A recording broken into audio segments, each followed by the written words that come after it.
थोड़ा सा इन्फॉर्मेशन पहले से दे दें हम। क्या इन्फॉर्मेशन कि जो यहाँ पे कुछ थ्योरेटिकल क्वेश्चंस होंगे ना, तो अपन मेन फोकस करेंगे कि न्यूमेरिकल को आपको अच्छे से समझा पाए। थ्योरी में क्या है कि उसमें कुछ क्वेश्चंस ऐसे हैं जो आपको मतलब मेमोराइज करने पड़ेंगे, वो याद करने वाले ही हैं, आप उसमें लॉजिक नहीं ढूंढ सकते। क्योंकि कुछ चीजें हैं, जैसे आप कोई स्टेटमेंट उठा के दे दिया, उसमें एक्सप्लेनेशन उसका कुछ नहीं है, उसको एज इट इज आप याद कर पाओ तो ठीक है, रिटेन कर पाओ तो ठीक है, अदरवाइज आपका मेन फोकस होना चाहिए कॉन्सेप्ट बिल्डिंग करने, कॉन्सेप्ट बिल्डअप करने के लिए, जिससे कि जो यदि उस कॉन्सेप्ट से रिलेटेड क्वेश्चन आए, न्यूमेरिकल आए या थोड़ा बहुत भी न्यूमेरिकल प्लस थ्योरेटिकल मिक्स करके आए, तो आपसे बने।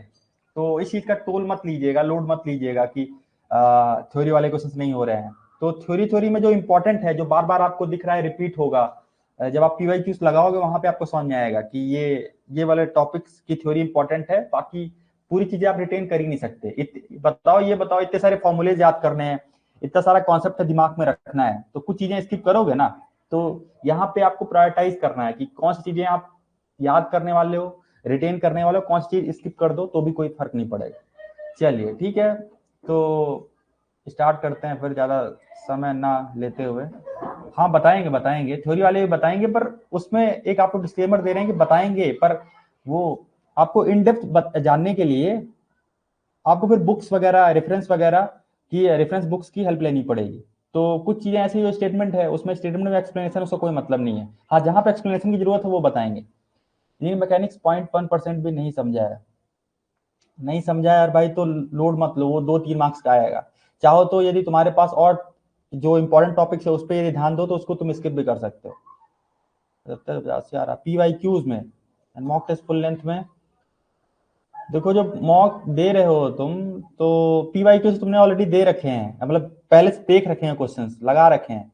सो आई थिंक ठीक है, पर मोर क्या बोलते हैं, प्रैक्टिस कीजिए और ज्यादा क्वेश्चंस लगाइए। अब रिवीजन पे ज्यादा फोकस कीजिए, शॉर्ट नोट्स रखिए अपने पास।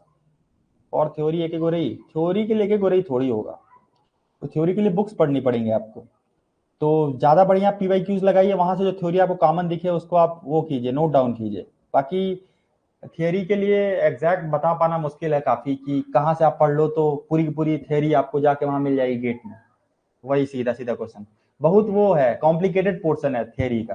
तो इस पे आपको मतलब इस पे ज्यादा फोकस ना करते हो, न्यूमेरिकल पे ज्यादा आपको ध्यान रखना पड़ेगा। ठीक है, चलिए तो स्टार्ट करते हैं, बाकी क्वेश्चन धीरे धीरे डिस्कस करेंगे। चलिए पहला क्वेश्चन। अब देखो, कुछ चीजें ऐसी है ना जिसमें आपको कुछ पहले से भी इंफॉर्मेशन होनी चाहिए। अब आपको एकदम फंडामेंटल से नहीं बता सकते कि ये इसका पूरा कॉन्सेप्ट है, फिर ऐसे लगाते हैं, फिर वो अदरवाइज ये डिस्कशन बहुत लंबा चला जाएगा। तो समय जो टाइम लिमिट है उसका भी ध्यान रखना है हमें।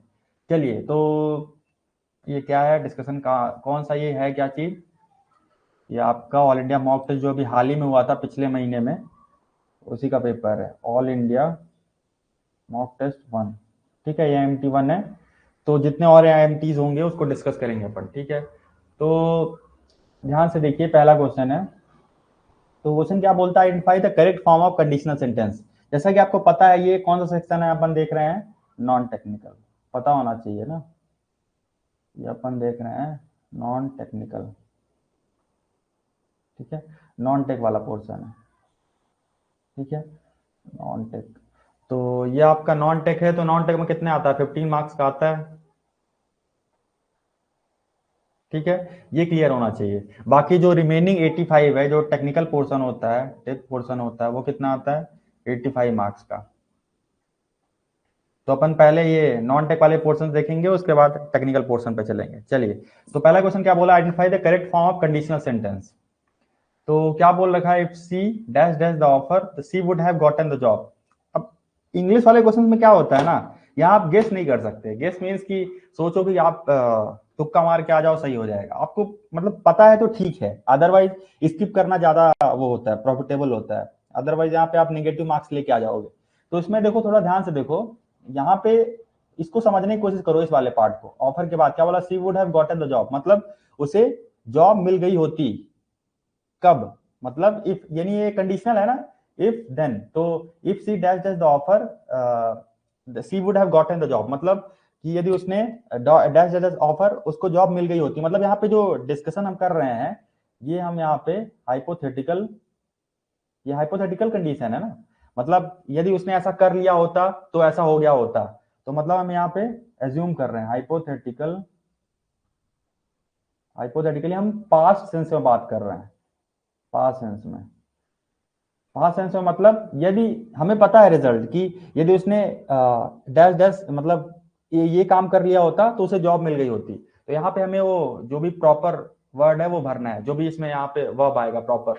तो इसका मतलब है कि जो भी यहाँ पे वर्ब आएगा या ऑक्सिलरी या मेन वर्ब, वो क्या होगा यहाँ पे, किस फॉर्म में होगा, प्रेजेंट के फॉर्म में नहीं होना चाहिए। तो इसका मतलब एक्सेप्ट तो नहीं हो सकता, तो ये दोनों ऑप्शन सेम है, तो ये तो हो ही नहीं सकता, क्योंकि एक्सेप्ट ये एस है, एस वाला फॉर्म किसके साथ लगता है, प्रेजेंट टेंस के साथ लगता है, पर यहाँ पे प्रेजेंट वाली फीलिंग नहीं आ रही है ना, she would have gotten the job, मतलब हाइपोथेटिकली पास्ट सेंस में बात कर रहे हैं, तो ये दोनों तो ऑलरेडी कैंसिल आउट हो गया।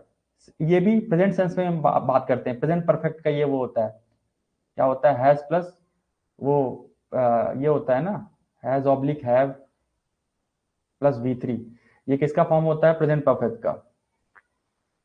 प्रेजेंट परफेक्ट में हम क्या यूज करते हैं, वर्ब का थर्ड फॉर्म प्लस हैज है, ये ठीक है, इसी का ये मेन वर्ब होता है, ये ऑक्सिलरी वर्ब इसको बोल सकते हो आप। तो ये भी नहीं होगा, तो ये तीनों कैंसिल आउट हो गए। ये जो है ये पास्ट परफेक्ट का क्या है, बोल सकते हो फॉर्म है, हैड प्लस V3, अब यही बता रहे ना आपको, इतना इन डेप्थ जब पता होंगी चीजें, या फिर आपकी इतनी प्रैक्टिस, आपकी रीडिंग प्रैक्टिस अच्छी है, आप जब आपका कम्युनिकेशन ठीक है, ग्रामेटिकल आपकी अंडरस्टैंडिंग अच्छी है, तब आप इसको आसानी से क्या कर सकते हो, सही कर सकते थे। तो यहाँ पे क्या होगा, इफ सी हैड एक्सेप्टेड, या यदि उसने ऑफर एक्सेप्ट कर लिया होता तो उसे जॉब मिल गई होती। It means if she had accepted the offer she would have gotten the job. तो इसमें कौन सा सही है ऑप्शन, ऑप्शन नंबर बी। इसको आप ऐसे मानो ना, ये इसी ऑर्डर में ए बी, यहाँ पे लिखा नहीं हुआ, A B C and D, यहाँ पे कौन सा सही है, हैड एक्सेप्टेड। क्लियर है क्या, if she had accepted the offer she would have gotten the job. तो ये एक मतलब एक क्या होते हैं अंदर से, आपको यदि आपने कंटिन्यूस आपकी रीडिंग अच्छी है, ग्रामेटिकल अंडरस्टैंडिंग अच्छी है, तो यदि आपको ये सब भी नहीं पता है ना, एज ए प्लस B3 ये नहीं पता, तो भी आप इसको बना सकते थे, यानी पास्ट सेंस में बात हो रही है, if she had accepted the offer she would have gotten the job. ठीक है, आई थिंक क्लियर होगा। इंग्लिश तो आपको आपने, यदि इसमें क्या है कि यदि पता है तो ठीक है, अदरवाइज नहीं पता तो गेस नहीं मारना चाहिए इसमें, अदरवाइज नेगेटिव मार्क्स ही मिलते हैं इसमें। और तो क्लियर है क्या, अच्छा क्लियर है। ऑल इंडिया मॉक टेस्ट भाई, ये AIMT का फुल फॉर्म, इसकी जरूरत नहीं है, जो इम्पोर्टेंट है उसको आप ध्यान दीजिए, ठीक है। यार ये क्या बोल रहे हो, इसकी मेड इजी की पीडीएफ तो आपको मिल जाएगी ना, ऑनलाइन अवेलेबल होगी, आप अपने दोस्तों से मांगो, आसानी से मिल जाएगी। चलिए आगे बढ़ते हैं, तो अगले क्वेश्चन की तरफ बढ़ते हैं, पहला क्वेश्चन हो गया, सेकंड पे चलते हैं। तो दिख रहा है कि नहीं,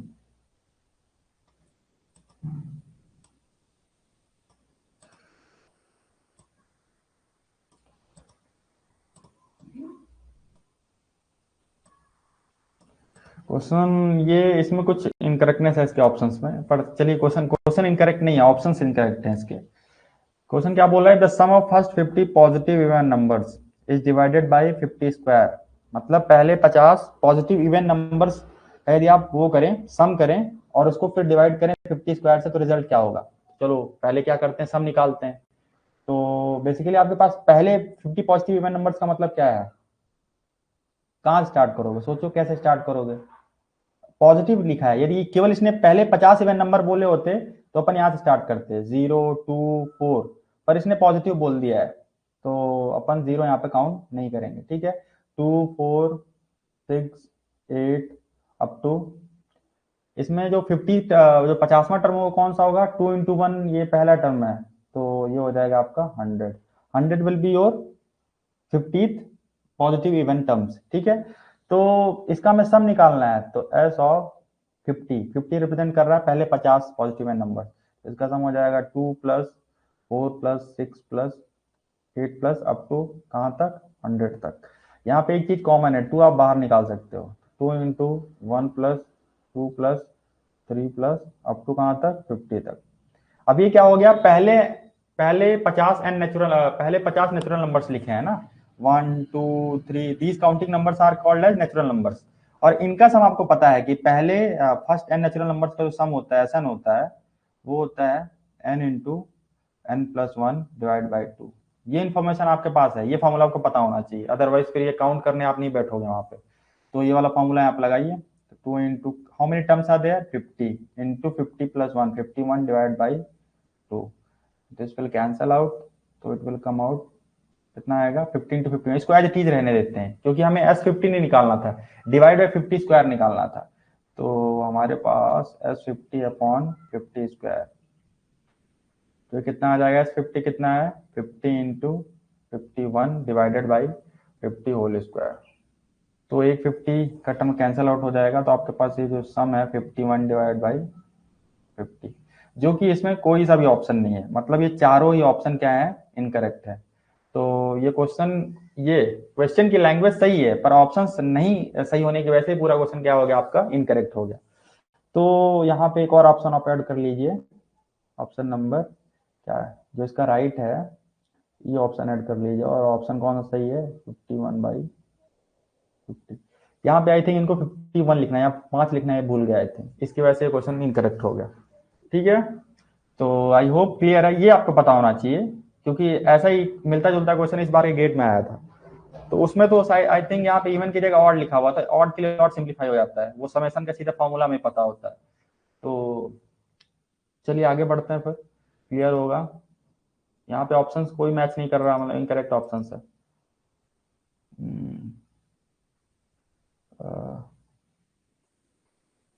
क्या क्या सही 1.02 आ रहा है, कौन सा 1.02 आ रहा है? अरे डेसिमल में क्यों निकाल रहे हो भाई, उसकी क्या जरूरत है? 1.02 अप्रोक्सीमेटली वन ले करेक्ट ले सकते हैं, क्यों अप्रोक्सीमेट लेना है? अप्रोक्सीमेशन वहां लेना होता है ना जहाँ पे आपको जहाँ पे समझ में आए, यहाँ पे सीधे सीधे ऑप्शंस दे रखे हैं टीचर के फॉर्म में, आप क्यों जाओगे क्या बोलते हैं अप्रोक्सीमेशन लेने में? अप्रोक्सीमेशन वहां लिया जाता है जहाँ पे वैल्यूज काफी वो हो, काफी लार्ज हैं या काफी डेसिमल उसमें वो है इनकॉर्पोरेटेड है, यूज हो रहे हैं, तब आप अप्रोक्सीमेशन का यूज करो। अप्रोक्सीमेशन भी बहुत सेंसिबली यूज करना है, ऐसे नहीं कि कहीं भी अप्रोक्सीमेशन लगा दे रहे हैं। तो यहाँ पे नहीं लगाना है, यहाँ पे सीधा कैलकुलेशन करना था। इसमें प्रॉब्लम थी कि इसके कोई भी ऑप्शन मैच नहीं कर रहे, तो इसका जो सही उत्तर है क्या है 51/50। चलिए आगे बढ़ते हैं। चलिए ये क्वेश्चन थोड़ा सा विजुलाइजेशन पे, यहाँ पे विजुलाइज करा पाना इसको मुश्किल है, याद कर लो तो ठीक है, नहीं तो समझाने की कोशिश करते हैं इसको। ये ऐसा ही क्वेश्चन आया था क्यूब क्यूब के रिगार्डिंग आया था एक, हम इस बार के 24 में आया था। तो क्वेश्चन क्या था अभी डिस्कस करते हैं, ठीक है। चलिए, तो क्या लिखा है कि देखो वही है विजुलाइज का लिखा भी है इसने, विजुलाइज कीजिए मतलब आप इमेजिन करो ऐसा कुछ कि एक टेट्राहेड्रन है जो कि जिसको हमने कैसे पकड़ा हुआ है, जो इसकी वर्टिकल एक्सिस के अराउंड जो वर्टिकल एक्सिस जो है उसके करस्पॉन्डिंग जो इसकी वो है एजेस हैं उसके एक डायरेक्शन में क्या किया है, हेल्ड कर रखा है, इसको पकड़ा हुआ है। तो इसने बोल रखा है कि इस टेट्राहेड्रन को आप रोटेट कीजिए उसी वर्टिकल एक्सिस के अराउंड, इस तरीके से उसका व्यू जो है रिमेन अनचेंज। मतलब क्या होगा कि मान लो आपने टेट्राहेड्रन को वर्टिकल एक्सिस के अराउंड क्या है पकड़ होल्ड करके रखा है, आप उसको कुछ ना कुछ पर्टिकुलर एंगल रोटेट किए इस तरीके से कि जैसा आप अभी ओरिजिनली देख रहे थे, जब आप उसको रोटेट कर दें तो भी उसी कंडीशन में आपको दिखे, उसमें कोई चेंज ना समझ में आए। तो what will be the magnitude of minimum angle, यानी कितना मिनिमम, मतलब होगा ना कि आप एक पर्टिकुलर पॉइंट के बाद आप उसको रिपीट करते जाओ, वो हर एक पर्टिकुलर एंगल के बाद वो उसका व्यू जो है अनचेंज रहेगा। तो मिनिमम कितना एंगल आप रोटेट करेंगे उस टेट्राहेड्रन को कि आपका जो एंगल ऑफ रोटेशन है वो उसकी जो व्यू है या जो उसका जो आप जिस तरीके से उसको जिस भी साइड से देख रहे हो वो अनचेंज रहे, है ना। तो हमारे में जो 24 में साल के जिस भी बच्चों ने दिया होगा गेट, उसमें कि क्यूब के सेंस में था, आई थिंक ऐसा था कि क्यूब का जो बॉडी डायगोनल है उसके आप उसके अलॉन्ग उसको पकड़ रहे हैं, फिर उसको आप रोटेट कर रहे हैं, तो कितना मिनिमम आप रोटेशन उसको देंगे कि जिससे उसका व्यू जो है वो चेंज ना हो, अनचेंज रहे। तो क्वेश्चन क्लियर है क्या, क्योंकि ये विजुलाइज करने पे बेस्ड है। चलिए इसको देखते हैं, देखो समझने की कोशिश करते हैं इसको। यहाँ पे 2D में थोड़ा समझा पाना मुश्किल है ना, वो नहीं आएगा, विजुलाइज नहीं होगा। 3D होता तो समझ में आ जाता। ये हम तो कहेंगे आप इसको एक बार यूट्यूब से इस कॉन्सेप्ट को समझिएगा, यूट्यूब में अच्छे से दे रखा है, उसमें पूरा एकदम प्रोजेक्शन वगैरह सब बना के दे रखा है ना, तो समझ में आएगा वहाँ। देखो टेट्राहेड्रन को यहाँ पे 2D में कैसे ड्रॉ करते हैं, ऐसे ड्रॉ करते हैं, देखिएगा यहाँ पे समझा पाना थोड़ा मुश्किल है। फिर तो देखिए विजुलाइजेशन पे बेस्ड है, तो यहाँ हम 2D का यूज कर सकते हैं, 3D यहाँ तो दिखा नहीं सकते आपको। टेट्राहेड्रन कैसे ड्रॉ करते थे, ऐसे ना, ऐसे देखिए, आपने यदि वो देखा हो, प्रिज्म देखा है क्या, जिसका बेस जो है वो ट्रायंगुलर होता है, वो एक काइंड ऑफ टेट्राहेड्रन होता है। टेट्राहेड्रन का क्या मतलब है कि जैसे मान लो A B C and D, तो इस टेट्राहेड्रन में ध्यान से देखो, एक ये फेस हो गया, एक ये फेस, और एक नीचे वाला, और एक जस्ट इसके बैक में, मतलब जो पेपर है या जिस भी स्क्रीन में आप देख रहे हो उसके बैक में या फ्रंट में, जैसे भी आप विजुलाइज कर पा रहे हो उसको। इसका मतलब इसमें क्या है, 4 फेसेस हैं, ये तो इसीलिए इसको बोले टेट्रा। टेट्रा का मतलब होता है 4, हेड्रन मतलब फेसेस से रिलेटेड है, तो 4 फेसेस हैं। और इसके और यदि इसकी वो बात करें, एजेस की बात करो, तो 3 तो ऐसे दिख रहे हैं जो सॉलिड लाइंस हैं, और 3 जो है डैश लाइंस हैं, मतलब आपके 6 क्या हो जाएंगे एजेस। ठीक है, इतना क्लियर है क्या। और यदि इसके कॉर्नर्स देखो, तो कॉर्नर्स तो क्लियरली विजिबल हैं, ए सी बी एंड डी, तो इसके 4 क्या है, कॉर्नर्स हैं, 4। ये तो आपको थोड़ा सा बेसिक्स है, ये पता होना चाहिए, फिर अभी देखते हैं कैसे इसको समझते हैं। वो देखो, अब देखो, यदि आपको ये पता है, यदि ये क्या एक इंफॉर्मेशन है, यदि आपको विजुअलाइज नहीं हो रहा है तो आप इसको याद भी रख सकते हो, क्योंकि ये हेल्पफुल है। हो सकता है सीधा फिर आगे पूछ दे ऐसा कुछ क्वेश्चन। अभी ऐसा क्वेश्चन है ना, अभी देखो क्वेश्चन इसको दूसरे तरीके से भी पूछ सकता है। तो बेसिकली टेट्राहेड्रन में क्या होता है, रोटेशनल सिमेट्री होती है।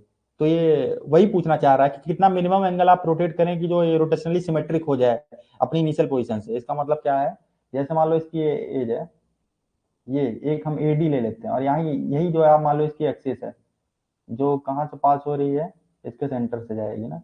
ये मतलब यहाँ पे समझा पाना मुश्किल है थोड़ा सा, मतलब ऐसा टेट्राहेड्रन रखा हुआ है, इसी एज के अलोंग जो इसका वर्टिकल एक्सिस है उसी के अलाइनमेंट के अलोंग आपने क्या किया, एक एक्सिस मान लिया। अब इसको आप रोटेट कर रहे हैं, इसको मान लो ऐसे रोटेट कर रहे हैं। इमेजिन करो यहाँ पे 3D, यदि आप अभी इसको यूट्यूब वगैरह प्रोजेक्शन के थ्रू समझाते 3D की हेल्प से, तो आप ज्यादा अच्छे समझ पाते। मतलब आपके पास एक टेट्राहेड्रन है, वर्टिकल एक्सिस के करस्पॉन्डिंग जो एज है उसे अलोंग एक्सिस है, उसके अलोंग हम घुमा रहे हैं किसी भी डायरेक्शन में, आप ऐसे घुमाओ या ऐसे घुमाओ, उससे मतलब नहीं है। किसी भी अब ये पूछ रहा है कि मिनिमम कितना आप रोटेट करोगे, कि जैसे अभी आप इसकी पोजीशन इनिशियल ये है ना, तो जब रोटेट करोगे तो ये सी यहाँ जाएगा, बी फिर, तो ये सी भी उधर चला जाएगा, उधर मतलब कि ये चेंज होंगे ना पोजीशन। तो इसको रोटेट करने के बाद इनकी जो पोजिशनिंग है वो कैसे रहे, इनकी जो पोजिशनिंग,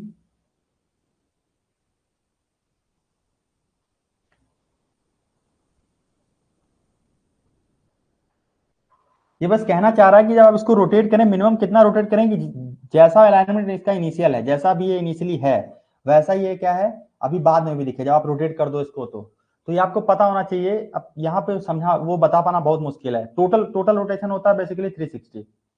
जैसे आप एक उसकी बात करो जो आपके पास इक्विलेटरल एंगल होता है, इक्विलेटरल, यदि मान लो कोई एक्सिस मान लो, एक्सिस कैसी, जो इसके सेंटर से पास हो रही है, इक्विलेटरल एंगल के, यहाँ समझो, यहाँ से थोड़ा सा समझो, ये इक्विलेटरल एंगल है, ये कोई मान लो एक्सिस है,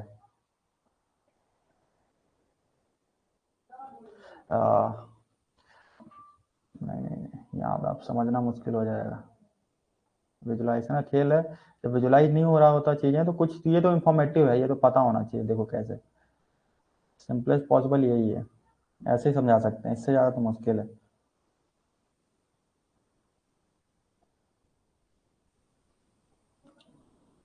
मान लो कि ऐसा टेट्राहेड्रन है जिसका ये जो बेस है ना, ये बेस जो है, ये रेगुलर टेट्राहेड्रन है, पता नहीं, तो इसका जो ये बेस है, ये मान लो इक्विलेटरल एंगल है, तो इक्विलेटरल एंगल, इसको मान लिया आपने एक्सिस, ये मान लो कोई, इसको मान लिया हमने सी, ये एक्सिस है, ये जो कि स्क्रीन के आर पार है, मतलब ये एक्सिस ऐसे है ना, ये जो बड़ा डॉट है ये रिप्रेजेंट कर रहा है कि एक्सिस क्रॉसिंग द सी। ठीक है, ये 2D में हमने एक इक्विलेटरल एंगल बना रखा है। तो अब इसमें ये बताओ इसको कितना डिग्री आप रोटेट कर दोगे कि इसकी जो, जैसे अभी ये ए बी एंड डी, ये तो सी है, इसको रोटेट मिनिमम कितना एंगल आप रोटेट करेंगे कि ये रोटेशनली सिमेट्रिक हो जाए, अभी इनिशियल जैसा दिख रहा है वैसा ही बाद में भी दिखे। तो आप ये पाओगे कि इसको आप 120 डिग्री जब आप रोटेट करोगे मिनिमम, 120 का मल्टीपल और आगे जब रोटेट करने जाओगे तो फिर से रिपीट होगा, लेकिन मिनिमम हमें 120 डिग्री रिपीटेशन करने पे इसकी जो ओरिजिनल अलाइनमेंट है वो ऐसा ही दिखेगा। तो यहाँ पे भी ऐसा ही मान लो, ये जो इसका जो बेस है वो इक्विलेटरल ट्रायंगल है। अब एक ऐसी एक्सिस मानो जो इसके सेंटर से पास हो रही है।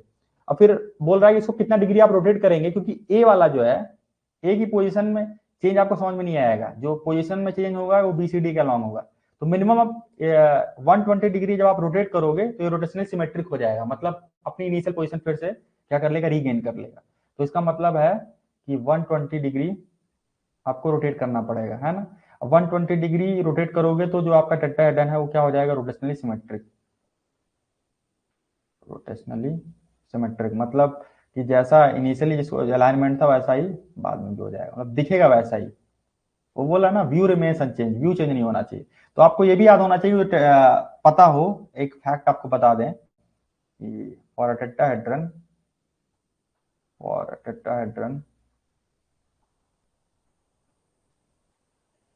इसमें देखो दो तरीके से रोटेशन सिमेट्री आती है। देखो, और दूसरा तरीका क्या है वो अभी बताते हैं क्या है। फॉर अ टेट्राहेड्रन जो रोटेशनल सिमेट्री होती है, minimum angle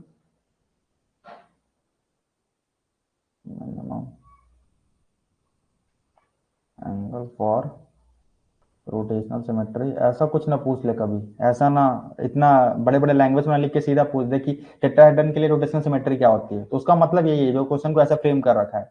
minimum angle for rotational symmetry वो होता 120 डिग्री। देखो, एक तो ऐसा पॉसिबल है कि आप इसके जो वर्टिकल एक्सिस है उसके अलोंग घुमाओ। दूसरा क्या पॉसिबल है ना, कि ये इसकी जो ये एज दिख रही है ना, इस एज का सेंटर पकड़ो और इस एज का सेंटर पकड़ो और यहां से इसको वो करो, यहां से इसको मतलब कि इसको एक एक्सिस मान लो। इसके बाद जब आप इसको रोटेट करोगे तो भी क्या है, रोटेशनल सिमेट्रिक मिलेगा, वहां भी हमें रोटेशनल सिमेट्री मिलेगी। तो वहां हमें नहीं जाना है, हमें यहाँ पे वर्टिकल एक्सिस के अलॉन्ग ही इसको रोटेट करना है। तो ये आप याद रखिएगा कि 120 डिग्री क्या होता है, रोटेशनल सिमेट्री होती है, मिनिमम एंगल होता है किसका, टेट्राहेड्रन का। तो ये हो जाएगा आपका 120। ऐसा एक क्वेश्चन आया था क्यूब वाला, तो उसको भी आप विजुलाइज करिएगा। इस बार 24 में जिन्होंने दिया है या फिर जिन्होंने PYQ सॉल्व किया है उनको समझ में आएगा क्या है, कैसे किया जाता है ऐसा क्वेश्चन। तो हम तो ज्यादा अच्छे से आपको रिकमेंड करेंगे कि नहीं, यहाँ विजुलाइज नहीं हुआ होगा आपको, तो आप क्या कर सकते हो कि यूट्यूब की हेल्प लो, वहां पे 3D की हेल्प से समझाएगा, तो रोटेट करके दिखाएगा, तो वहां पे आप क्लियरली आपको क्लियर हो जाएगा, मतलब पूरी तरीके से आपका डाउट क्लियर हो जाएगा। ठीक है, तो आई होप ये थोड़ा सा इंपॉर्टेंट है, ज्योमेट्री पे बेस्ड था।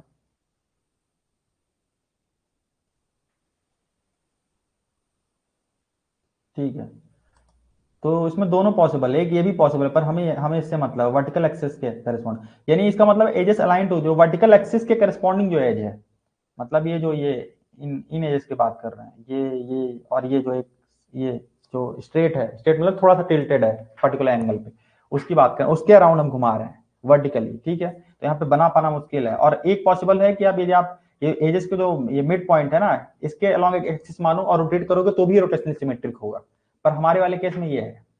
चलिए आगे बढ़ते हैं। हम तो कहेंगे एक बार आप YouTube की हेल्प जरूर लीजिएगा इसमें, आपका विजुलाइजेशन यदि यहाँ पे नहीं समझ में आ रहा होगा तो। चलिए, ये क्वेश्चन तो मतलब यहाँ पे प्रॉब्लम है, इनकम्प्लीट है, क्वेश्चन ही कंप्लीट नहीं है।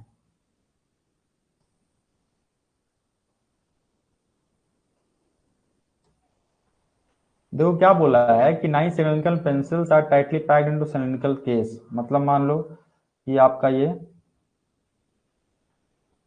ओके। देखो इसमें इनकम्प्लीटनेस क्या है बता रहे हैं, मतलब क्वेश्चन अच्छा फ्रेम किया है, पर वही है कि डायग्राम दे दिया होता तो क्वेश्चन और अच्छे से क्लियर हो गया होता, यहाँ पे वही गड़बड़ कर दिया। क्या है, एक सिलेंडर आपके पास, ठीक है, देखिए ध्यान से। चलिए ठीक, तो बन गया। तो एक सिलेंड्रिकल केस है, तो ये बेसिकली हम उसका क्या बना रहे हैं, फ्रंट व्यू बना रहे हैं। फ्रंट मतलब ऐसा सिलेंडर रखा हुआ है मान लीजिए, मतलब आपकी तरफ उसका जो सर्कुलर पार्ट है, तो ये ऐसे बेसिकली ऐसे वो होगा, ऐसा ही सर्कुलर पार्ट इधर भी होगा। तो हमें उससे मतलब नहीं है, ठीक है, तो हमें मतलब इससे मतलब है। तो ये बेसिकली बोल रखा है कि जो सिलेंड्रिकल केस है और जो पेंसिल्स है, जो यहाँ पे पेंसिल आप फिट करोगे ना, उन पेंसिल और सिलेंड्रिकल केस दोनों की हाइट क्या है, सेम है। तो इन्फॉर्मेशन जरूरी थी। ठीक है, अब बोल रखा है कि अब 9 सिलेंड्रिकल पेंसिल्स हैं, मतलब वो उनका कुछ ना कुछ रेडियस होगा, स्मॉल आर यहाँ पे दे रखा है, तो पेंसिल्स है यहाँ पे, इसमें क्या है, पैक्ड है। ठीक है, ऐसे बेसिकली ऐसा कुछ बता रहा है। ठीक है, तो अब यहाँ पे दिक्कत क्या है ना, मतलब यदि उसने डायग्राम दिया होता, यहाँ पे बोल रखा है कि ये जो बड़ा वाला है, ये बड़ा वाला जो आपके पास सिलेंडर है, इसकी जो रेडियस मान लो ये सेंटर है, इसकी रेडियस कैपिटल आर है, तो ये स्मॉलर पेंसिल्स हैं, इन पेंसिल्स का जो सिलेंड्रिकल पोर्शन का जो वो है रेडियस है वो स्मॉल आर है। अब यहाँ दिक्कत है कि हमें जो 9 पेंसिल्स ये नहीं पता किस तरीके से अलाइंड है, यहाँ पे उनको कैसे पैक कर रखा है, यहाँ टाइटली पैक्ड तो है, पर उन 9 को पैक करने का तरीका हमें नहीं पता है ना कि यहाँ पे कैसे रखा हुआ है। इस r इक्वल टू 6r का हम यूज कैसे करेंगे, ये दे रखा है कि ये इस r की वैल्यू जो है 6r के बराबर है। 6r मीन्स कि ऐसा बोलो, दिक्कत है यहाँ पे, प्रॉब्लम यहाँ पे हमें अलाइनमेंट नहीं पता है। जैसे इस बार 24 से गेट में क्वेश्चन आया हुआ था, वहां तो सीधे सीधे दे रखा था, ऐसे ऐसे ऐसे करके तीन तीन ऐसे थी, जहां तक हमें याद आ रहा, एक ऐसे एक ऐसे, तो वहां पे क्लियर था कि ऐसा अलाइनमेंट है, तो वहां पे आर और आर का यूज कैसे करना है। यहाँ पे अलाइनमेंट ही नहीं पता है कि 9 सिलेंडर पेंसिल आप मतलब जरूरी नहीं कि एक ही तरीके से पैक कर सको, अलग अलग ओरिएंटेशन में आप पैक कर रहे हो और वहां पे टाइटली पैक्ड हो जा रहा है, तो वहां पे ये इनकम्प्लीटनेस है इसमें। इस वजह से इस क्वेश्चन को सॉल्व करने का कोई मतलब नहीं, इनकम्प्लीट बना दिया क्वेश्चन। तो समझ में आ रहा है क्या, इस वजह से क्वेश्चन यहाँ पे रॉन्ग हो गया। ठीक है, तो 24 वाला क्वेश्चन आप बनाइएगा वो ऐसा ही है, यहाँ पे इन्होंने वैसा ही कुछ बनाने की कोशिश करी है, पर यहाँ पे गड़बड़ हो गया। यहाँ पे आप क्या यूज करोगे, आर इक्वल टू 6r कैसे यूज करोगे, आपको कुछ पता ही नहीं है क्या अलाइनमेंट है। समझ में आ रहा है क्या, तो यहाँ पे आप सॉल्व नहीं कर सकते क्वेश्चन को।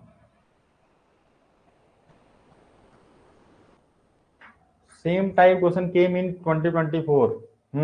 करेक्ट करेक्ट, 2024 में आया था, बिल्कुल आया था, पर उसमें बिल्कुल डायग्राम बना के दिया हुआ था कि कैसे अलाइनमेंट है, मतलब जो सिलेंड्रिकल पोर्शन है, स्मॉल सिलेंडर्स कैसे पैक्ड हैं, इसमें नहीं दिया है।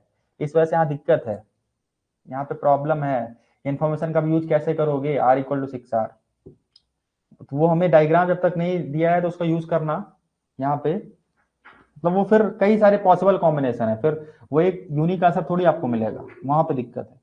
तो क्वेश्चन इनकम्प्लीट बोल सकते हो, इनकरेक्ट तो नहीं बोल सकते, इनकम्प्लीट है, क्योंकि ये जो लैंग्वेज है उसमें कहीं गलती नहीं है, डायग्राम में गलती है। ठीक है, चलिए, तो इसको सॉल्व करने का कोई मतलब नहीं है यहाँ पे। वो 24 में आया हुआ था, उसको आप सॉल्व कीजिएगा, यदि उसमें कोई डाउट होगा तो बताइएगा। वो इसमें कुछ करना नहीं है आपको, जैसा सिलेंडर का वॉल्यूम आपको पता है, पाई आर स्क्वायर एच होता है, एच सेम है, हाइट दोनों की सेम है, तो एच वाला टर्म कैंसिल हो जाएगा। वॉल्यूम आपको पता होता है सिलेंडर क्या होता है, पाई आर स्क्वायर एच। अब पता है एच सेम है, तो एच आप हटा सकते हो, तो इसका मतलब volume is directly proportional to r square. बस इस आर का खेल है, तो इस आर और स्मॉल आर में रिलेशन चाहिए, और उस हिसाब से आप ऑक्यूपाइड और अनऑक्यूपाइड के बीच का जो भी रेशियो पूछा है वो आप निकाल सकते हो। तो चलिए फिर आगे बढ़ते हैं। वही है ना, इनकम्प्लीटनेस है क्वेश्चन में। देखो ये क्वेश्चन भी इनकरेक्ट है, इनकरेक्ट इन द सेंस कि यहाँ भी कुछ क्लियर ही नहीं क्वेश्चन, सॉल्यूशन पता नहीं लोगों ने कैसे दे दिया, पता नहीं है भी नहीं इसका सॉल्यूशन। यहाँ पे थोड़ा सा दिक्कत है, इस क्वेश्चन में भी दिक्कत है। यहाँ पे दिक्कत है कि वेरिएबल्स ज्यादा हो जा रहे हैं और इन्फॉर्मेशन कम दी है, डेटा उतना दिया नहीं, सफिशिएंट नहीं है। क्या बोल रखा है, क्वेश्चन को ध्यान से पढ़ते हैं। दे रखा है, देखिए ध्यान से, गलती यहाँ है यहाँ पे, ये भी इस तरीके का क्वेश्चन भी आया था गेट में, इसी साल आया था, पर उसमें इन्फॉर्मेशन करेक्ट थी, मतलब जितनी इन्फॉर्मेशन हमें चाहिए थी सब दी थी। यहाँ पे दे रखा है the ratio of number of apples to oranges in basket A. मान लो आपके पास दो बास्केट्स हैं, ये बास्केट बी है, ये बास्केट ए है, और इसमें number of apples to oranges, तो यहाँ पे मान लिया कि एक्स एप्पल्स हैं एंड वाई ऑरेंजेस, तो एक्स जो है एप्पल्स को रिप्रेजेंट कर रहा है और वाई जो है, तो इसको हमने एक्स से बोल दिया ना। क्यों बोल दिया एक्स से, क्योंकि ये number of apples in basket A है, number of oranges in basket A है। ठीक है, क्योंकि यहाँ पे कुछ और वैल्यू होगी, तो यहाँ दे रखा है ratio of number of apples to oranges in basket A is the same as the ratio of oranges, तो यहाँ पे ऑरेंज कितना है, वाई बी, और एप्पल्स यहाँ पे कितने हो जाएंगे, एक्स बी। ठीक है, तो दे रखा है, तो पहले ही हमें कंडीशन क्या दे रखी है, तो यहाँ पे रेशियो क्या हो जाएगा एप्पल्स वर्सेस ऑरेंजेस का, X A upon Y A, इसको इक्वल करना है किसके, ratio of oranges to apples, मतलब Y B upon X B, ये पहली इंफॉर्मेशन है। दूसरी इंफॉर्मेशन दे रखी कि basket A contains 80 fruits, means X A plus Y A, ये कितना है 80। और दूसरा क्या है, basket B means X B plus Y B, ये कितना दे रखा है 60। तो हमारे पास कितनी, तीन इक्वेशंस हैं। तो प्रॉब्लम क्या है, चार वेरिएबल्स है। वेरिएबल्स क्या है, एक्स ए वाई बी एक्स बी, तीन इक्वेशन है, चार वेरिएबल्स, सॉल्व नहीं होगा। मतलब सिस्टम क्या है, क्या बोल सकते हो उसको, क्या कहते हैं, हमें सॉल्वेबल नहीं है, सॉल्व नहीं कर सकते हो। तीन इक्वेशन चार वेरिएबल सॉल्व नहीं होंगे ना, एक और कंडीशन चाहिए थी। यदि एक और कंडीशन होती तो क्वेश्चन सही बनता। फ्रेम गड़बड़ हो गया यहाँ पे, तो ये भी यहाँ पे भी इनकम्प्लीट हो गया। तो अब इसको आप क्या कैसे सॉल्व करोगे, कुछ देर के लिए मानो यहाँ पे सब्स्टिट्यूट करो, कुछ लेके जाओगे तो एक वेरिएबल आपके पास हमेशा बचेगा, तो ये भी सॉल्व नहीं होने वाला। तो ये भी क्वेश्चन क्या है, यहाँ पे भी प्रॉब्लम है क्वेश्चन में। इनकम्प्लीटनेस है, इनकम्प्लीटनेस क्या, कुछ तो इन्फॉर्मेशन को और देनी चाहिए थी, या तो ये रेशियो दे दिया होता, या फिर और कुछ इन्फॉर्मेशन जहां से एक वेरिएबल और हम एक और इक्वेशन बन गई होती, जो कि यहाँ पे है नहीं।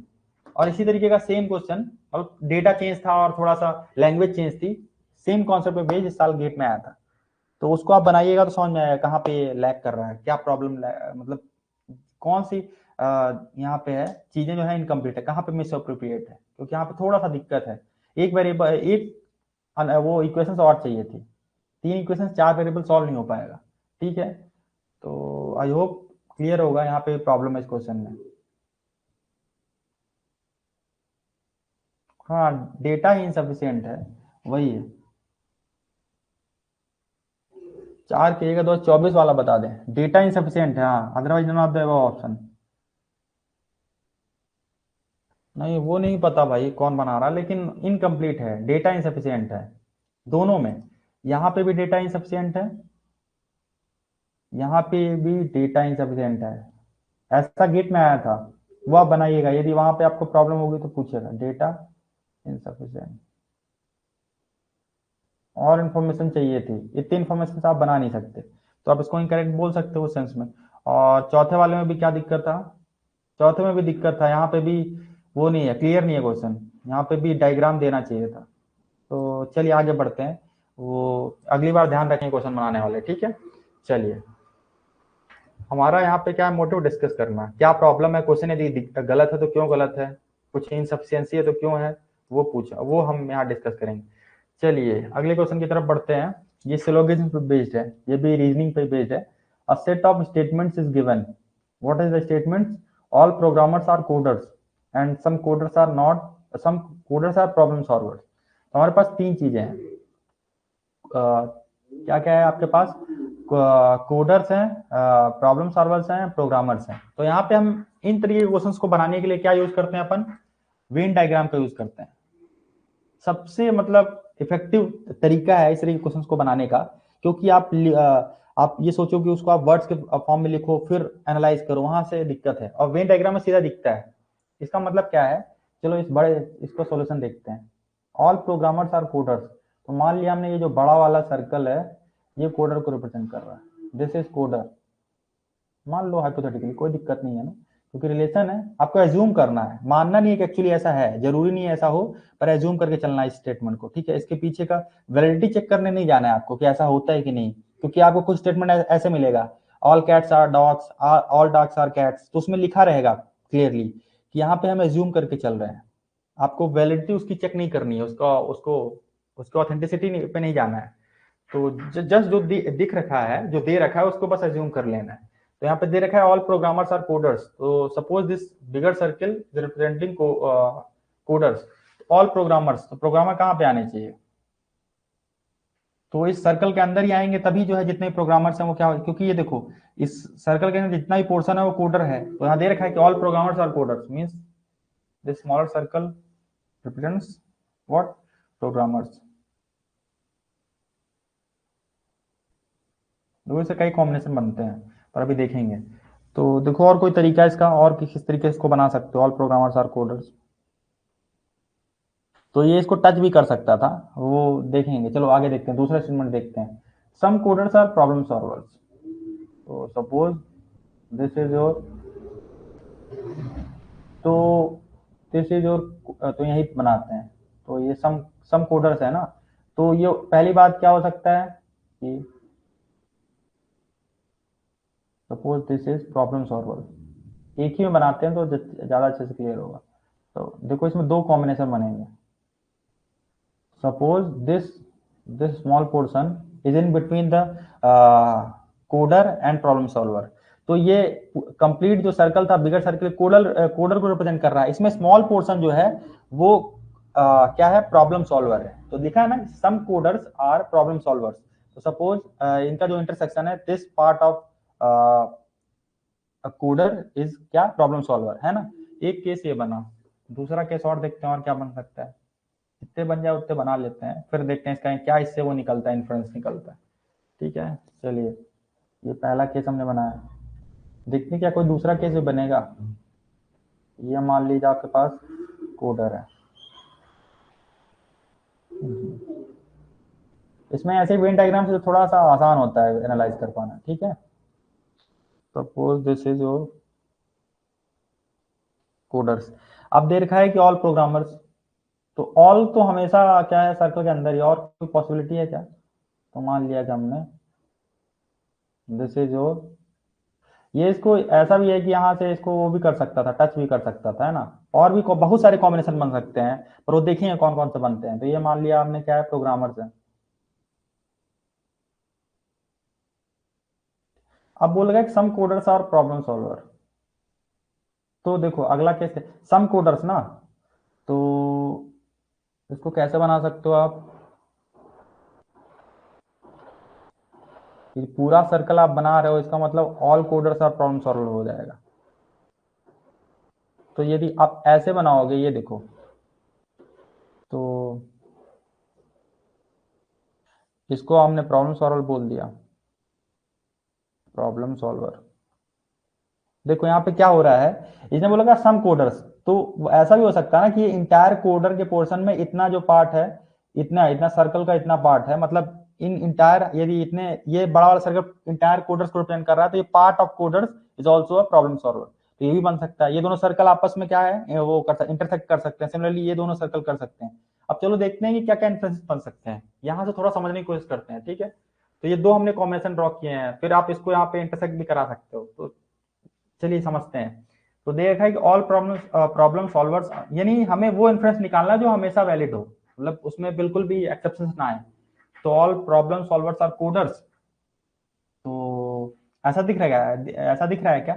देखो ध्यान से, क्या ऑल प्रॉब्लम सॉल्वर, तो प्रॉब्लम सॉल्वर का इतना ही पोर्शन तो कोडर है, तो ये तो हो ही नहीं सकता। यहाँ पे भी देखो, यहाँ देखो ऑल प्रॉब्लम सॉल्वर, तो यहाँ पे पॉसिबिलिटी है, ये बन रहा है यहाँ पे कि जितने भी प्रॉब्लम सॉल्वर है कोडर हो जा रहे हैं। तो यहाँ पे मतलब इसको अभी होल्ड पे रखते हैं, जो भी मतलब इस एक में सही दिख रहा है, एक में सही दिख नहीं रहा है। ठीक है, तो ये लिख रखा है यहाँ, इस वाले यदि आप डायग्राम को देखो तो यहाँ पे देख रखा है कि all problem solvers are coders. तो यहाँ पे देखो, ध्यान से देखो, तो यहाँ पे जितने प्रॉब्लम सॉल्वर है कोडर है, लेकिन यहाँ पे जितने प्रॉब्लम सॉल्वर कोडर नहीं है, मतलब यहाँ पे आप क्लियर इन्फ्रेंस नहीं निकाल पा रहे हो ना, यहाँ पे एकदम क्लियर कट नहीं पता है। तो इसका मतलब ये यहाँ से इन्फ्रेंस निकालना ऑथेंटिक नहीं है, सही नहीं है। Some programmers are problem solvers, तो ध्यान से देखिए, तो यहाँ पे ये इस वाले देखो, तो यहाँ पे सम प्रोग्रामर्स और प्रॉब्लम सॉल्वर्स, तो ये तो सही है यहाँ पे। और यहाँ पे भी बेसिकली क्या है ना कि ये ऐसा कुछ होगा, ये आपस में इंटरसेक्टिंग होगा ना, कुछ न कुछ प्रोग्रामर्स प्रॉब्लम सॉल्वर हो सकते हैं, मतलब ये भी सही है। तो ये यहाँ पे इन्फ्लुएंस आपको सही दिख रहा है। Some coders are programmers, some coders are programmers कहाँ गया, सम कोडर्स आर प्रोग्रामर्स, तो कोडर्स ये है, इसमें से कुछ some progress are some coders are programmers, ये तो यहाँ पे सही है। यहाँ पे देखें तो सम कोडर्स आर प्रोग्रामर्स, तो ये हर केस में ये सही है ना, ये वाला। यहाँ इस वाले के इसको भी ध्यान से देखो, यहाँ पे ध्यान से देखो, यहाँ पे ऐसा हो सकता है, इस वाले को देखो ध्यान से, सम प्रोग्रामर्स आर प्रॉब्लम सॉल्वर बोल रहा है ना, तो यहाँ पे देखो ध्यान से, तो ये आपस में इंटरसेक्ट नहीं कर रहा है ना। तो ऐसा जरूरी नहीं है कि हर केस में ये सही हो, तो यहाँ पे भी ये क्या हो जाएगा, इनवैलिड हो जाएगा। तो बचा क्या आपके पास, ये हर केस में सही होगा कि सम कोडर्स। तो यहाँ पे ध्यान से देखो, तो सम कोडर्स, तो इसका ये प्रोग्रामर है, यहाँ पे भी सम कोडर्स आर प्रोग्रामर्स। तो ये वाला जो इन्फ्लुएंस है, ये वाला सी ऑप्शन, ये हर केस में जितने भी आप पॉसिबल कॉम्बिनेशन बनाओगे वैलिड होगा, सम कोडर्स आर प्रोग्रामर्स। तो सी ऑप्शन सही होना चाहिए। एक बार आंसर भी वो करना पड़ेगा, वैलिडेट करना पड़ेगा ना कौन सा सही है। तो विंड इसमें क्या है, वही है कि आपको कई सारे केसेस बना के देखने पड़ते हैं। मतलब ऐसा नहीं है कि आपको जस्ट एक डायग्राम बनाया वही एब्सोल्यूट है, कई जितने भी कॉम्बिनेशन बन सकते थे। तो ये आप प्रैक्टिस कर लोगे तो आप एक से ही वो कर पाओगे। तो इसको थोड़ा सा वो कर लेते हैं, इसका आंसर भी चेक कर लेते हैं क्या है। हमें भी पता नहीं है इसका आंसर, देख लेते हैं। सी आना चाहिए, सम कोडर्स आर प्रोग्रामर्स, करेक्ट है। तो कैसे अभी इसको समझ में आ गया होगा, देखते हैं इसका आंसर तो क्लियर कर लें पहले। इसका आंसर क्या है, इसका आंसर है some programmers are problem solvers. मतलब कुछ तो दिक्कत हो रही है कहीं तो। इसका आंसर दे रखा है ये, this is some programmers are problem solvers. इसका आंसर आप लोगों के पास भी होगा ना, इसका आंसर क्या था, आप लोगों ने चेक किया होगा ना। हाँ हाँ, और पॉसिबिलिटी हो सकता है, बिल्कुल हो सकता है, और पॉसिबिलिटी भी हो सकता है। इसमें क्या है, इसमें दिक्कत क्या है, इसमें प्रॉब्लम क्या है ना, इसको फिर से करते हैं। यहाँ पे थोड़ा सा औच पौच हो गया इसके चक्कर में, इसीलिए ठीक हो। इसमें कई सारे केसेस बनेंगे, इसको फिर से देखते हैं, ठीक है। इन्फ्रेंस गलत निकाल दिया हमने, कॉन्सेप्ट सही है पर वही है कि जल्दीबाजी में ही पे गड़बड़ होता है। बिल्कुल आराम से एकदम डायग्राम बनाइए, उसके बाद इन्फ्रेंस निकालिए ध्यान से। वही है ना, जल्दीबाजी के चक्कर में, जल्दी आगे बढ़ने के चक्कर में गड़बड़ हो गया ना। देखिए ध्यान से, यहाँ पे हुआ क्या, ये इसका एक्चुअली सही नहीं है। देखिए क्या है, यहाँ पे देख रहा है ऑल लैंग्वेज तो सही है ना क्वेश्चन के, पहले ये भी देख लें। All programmers are coders, this is the first first statement, and some coders are problem solvers, ठीक है। ऑल प्रोग्रामर्स आर कोडर्स, तो समझो all programmers are coders, this is your coder, this is your problem solver programmer. तुम ध्यान से देखिएगा, तो यहाँ पे दे रखा है कि ऑल जितने भी प्रोग्रामर्स हैं वो कोडर्स हैं। दूसरा दे रखा है कि सम coders are problem solvers.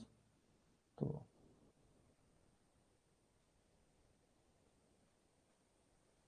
This is your problem solver.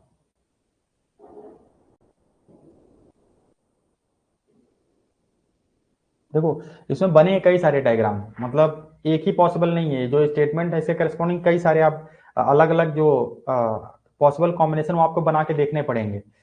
क्योंकि शुरू शुरू में जब आप स्टार्ट करोगे ना तो आप समझ नहीं पाओगे कौन सा इन्फ्रेंस सही नहीं है। मतलब एक डायग्राम से आपको क्लियर नहीं होगा, आपको जितनी पॉसिबिलिटी वो बना के देखनी पड़ेंगी, तब ज्यादा अच्छे से क्लियर होगा। तो दिस पोर्शन जो है, ये कॉमन पोर्शन क्या रिप्रेजेंट कर रहा है आपको, ये दिखा रहा है कि कुछ कोडर जो है वो प्रॉब्लम सॉल्वर्स हैं, ठीक है। चलिए, या इसको क्या है, कंप्लीट सर्कल भी यदि आप बोल देते तो भी क्लियर हो जाता। तो some coders are problem solvers, तो यही सही है ना, some coders are problem solvers. अब दे रखा है कि all problem solvers are coders, तो ऐसा तो बिल्कुल नहीं हो सकता कि all problem solvers are coders, कभी नहीं हो सकता है। तो ये तो क्लियर कट यहाँ से इनकरेक्ट ही दिख रहा है। इस वाले ऑप्शन को देखिए तो सम कोडर्स आर प्रोग्रामर्स दे रखा है, तो यहाँ पे इसके तो उसमें प्रॉब्लम है। सम कोडर्स आर प्रोग्रामर्स, ये यहाँ पे तो सही है, यहाँ पे इस वाले केस के लिए सही है कि सम कोडर्स आर, क्योंकि ऑल कोडर्स आर प्रोग्रामर्स, तो कुछ जो कोडर्स हैं वो प्रोग्रामर्स हैं, यहाँ पे तो सही है। तो ये यहाँ पे सही हो सकता है। और जैसे यहाँ पे some programmers are problem solvers, तो यहाँ पे देखिए तो सम प्रोग्रामर, मतलब this part is some programmer are problem solver, तो सम प्रोग्रामर। तो ऐसा हो सकता था ना कि ये इसके साथ इंटरसेक्ट कर जाता, सम प्रोग्रामर आर प्रॉब्लम सॉल्वर्स, ये ऐसा हो सकता था। तो इसमें तो कई सारे केसेस बनाने पड़ेंगे आपको। अरे भाई तो मतलब देखिए, सम कोडर्स आर प्रोग्रामर्स, ये इसकी पॉसिबिलिटी और इसकी पॉसिबिलिटी, ये तो यहाँ से क्लियर कट हो गया, ये तो नहीं हो सकता। ये तो यहीं पे, क्योंकि मतलब एक भी आपको इनकरेक्ट कहीं भी दिख जाए ना इन्फ्रेंस, वहां मान लीजिए अब वो आगे सही नहीं हो सकता, कहीं भी इनकरेक्ट हो गया। तो यहाँ पे जैसे दे रखा कि सम प्रोग्रामर्स आर प्रॉब्लम सॉल्वर, तो ये हो सकता है पॉसिबिलिटी कि प्रोग्रामर जो प्रॉब्लम सॉल्वर के साथ इंटरेक्ट कर जाए, तो ये सही हो सकता है। ये वाला सम कोडर्स आर प्रोग्रामर्स, यहाँ पे दिख रखा है कि this part of coder is programmer, तो ये पॉसिबिलिटी है। अगला देख लो तो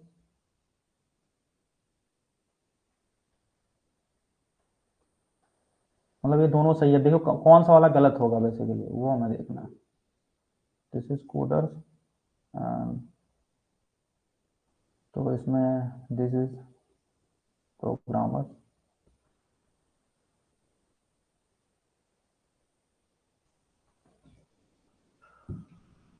तो यहाँ पे दे रखा है ऑल प्रोग्रामर्स आर कोडर्स, ठीक है, and some coders are problem solvers.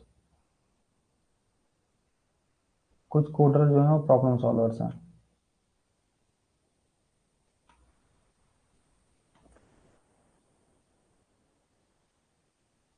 तो सम कोडर मीन्स मान लिया हमने ये इंटरसेक्ट कराते हो, मान लिया कि दिस पोर्शन ये हो सकता था, या तो ये वाला केस बाद में लेंगे, अपने आप वो अंडरस्टूड है कि वो भी पॉसिबिलिटी। तो मान लिया कि ये जो है some coders are problem solvers.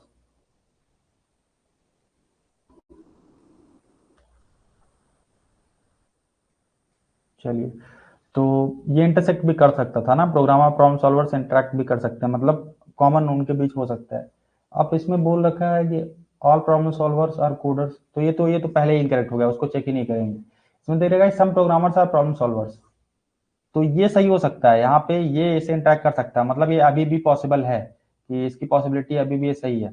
इसको देखो, तो सम कोडर्स आर क्या दे रखा है, programmers, some coders are programmers, तो यहाँ पे देखा है some coders are still programmers, तो ये भी इसकी पॉसिबिलिटी है। पर और कौन सा केस बन सकता है, और कौन सा केस, मतलब ये अभी भी दोनों वैलिड है। हमें क्या है कि फाइनल इन्फ्रेंस तक पहुंचना है ना, जितने भी पॉसिबिलिटी बन सके। तो और कौन सी पॉसिबिलिटी बनेगी, और क्या बन सकता है, और क्या, और एक और इन्फ्रेंस बनाइए, ये तो हो गया आपका पहला, क्योंकि यहाँ से एक एक तो क्लियर है कि पहला नहीं हो सकता, लेकिन दूसरा तीसरा पॉसिबल है। तो और क्या पॉसिबिलिटी है, all programmers are coders,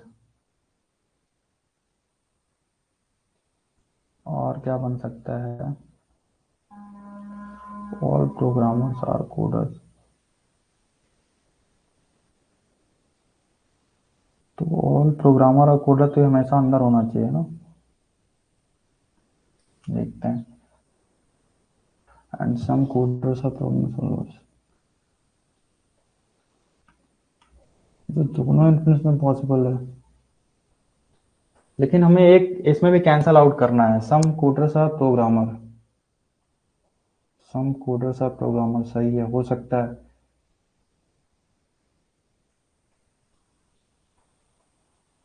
and some coders are, क्या दिक्कत हो रही है, दोनों पॉसिबल, लेकिन जहां तक हमारे पास आंसर दिया है वो ये बी को सही मान रखा है ना, बी और सी दोनों पॉसिबल हैं, पर इसको भी हमें रीचेक करना पड़ेगा इसको।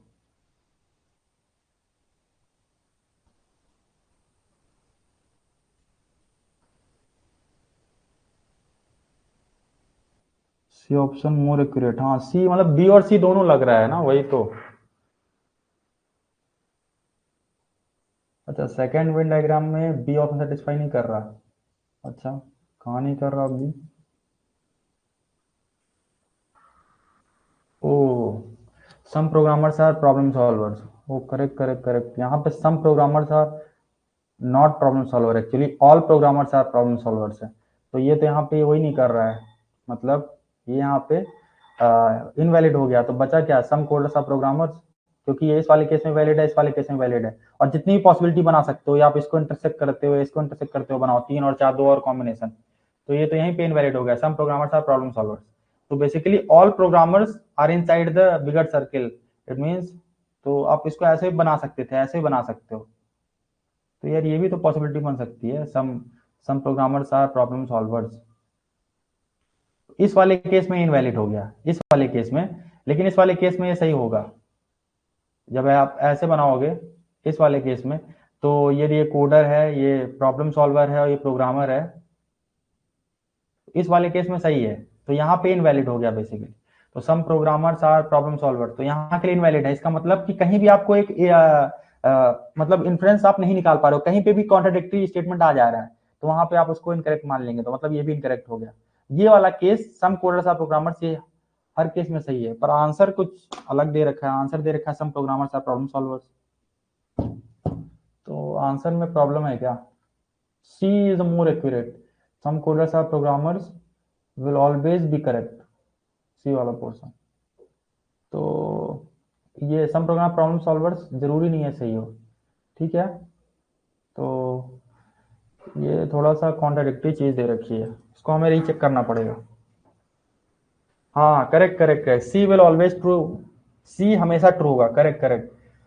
तो बी कुछ केस में होगा कुछ में नहीं, तो आप क्लियर कट वो नहीं कर सकते, एनालाइज नहीं कर सकते। फिर इसने आंसर क्यों गलत दिया? आंसर क्या था? आप लोगों ने सॉल्व किया होगा ना, मतलब आप लोगों ने टेस्ट दिया, तो आंसर क्या था इसमें एक बार बताइए जरा, इसका आंसर क्या दिया हुआ है आंसर की में जो आपने वो किया है? क्योंकि हमारे पास जो है वो देख लो, हो सकता है इसमें इनकरेक्ट गलती से गलत प्रिंट हो गया हो। आंसर क्या था इसका जिन्होंने दिया है? क्या आंसर था बताइए जरा, ए बी सी डी कौन सा ऑप्शन सही था? एक बार देखिएगा जरा क्या है इसका आंसर, फिर बताइएगा। चलिए इसको अब आगे डिस्कस कर लेते हैं, इसका आंसर कल बताइएगा क्या था, क्योंकि हमारे पास जो लिखा हुआ है वो ये है, तो वहीं पे हमें डाउट हुआ। तो ये कुछ केसेस में सही होगा, ये भी कुछ केसेस में सही होगा, लेकिन हमेशा वैलिड नहीं है। लेकिन ये वाला जो सी वाला पार्ट है ना, सम कोड सब programmers will always be valid, ठीक है। कंफ्यूज कर दिया आंसर ने, क्लियर है क्या? बनाना आपको वेन डायग्राम से ही क्लियर करना पड़ेगा, ठीक है। उसमें बी दिया है, चलिए ठीक है, तो आप इसको सुधार लीजिएगा, ठीक है। चलिए कल इसको और अच्छे से आपको डिस्कस करते हैं कि और अच्छे से इसको क्या क्लियर करते हैं, ठीक है। पर हमारे हिसाब से सी होना चाहिए, फिर वो आंसर की में इनकरेक्टनेस है, क्योंकि ये हर केस में वैलिड होगा, या हो सकता है उसमें ऊपर नीचे लिख दिया हो। तो चलिए अभी आगे डिस्कस करते हैं, अदरवाइज टाइम निकल जाएगा। पर इसका कॉन्सेप्ट आपको पता होना चाहिए, ऐसे ही चेक करते हैं, ठीक है। अब वही है ना, इसके आंसर्स भी कुछ इधर उधर हैं, तो वहां पे थोड़ा डाउट हो जा रहा है। चलिए जल्दी से अगले क्वेश्चन की तरफ बढ़ते हैं। ये दिख रहा है कि नहीं?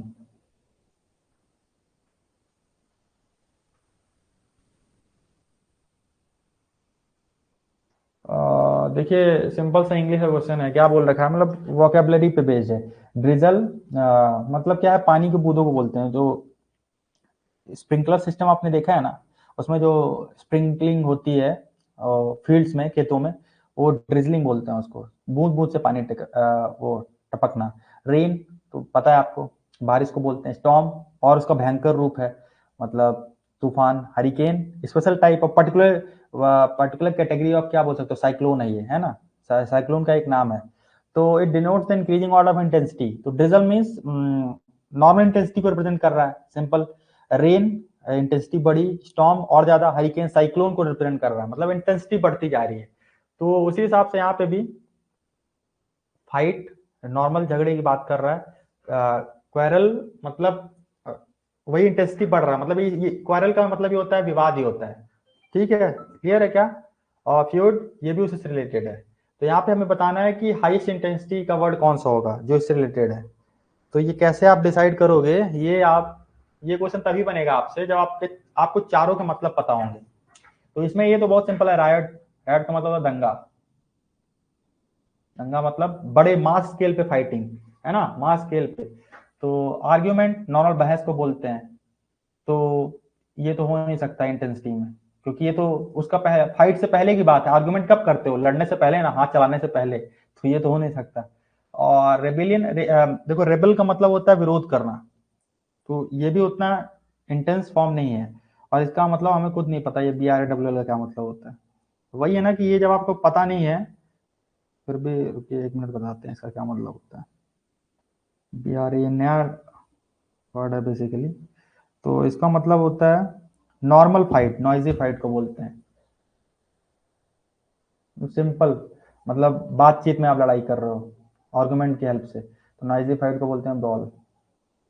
तो यहाँ पे आपको जो सबसे मोस्ट इंटेंस फॉर्म है कौन सा है? रायट का, इसी में है जो सबसे क्या बोलते हैं इंटेंस जो यहाँ पे फाइट है। तो मतलब यहाँ पे क्या हो जाएगा इंक्रीजिंग ऑर्डर में? रायट,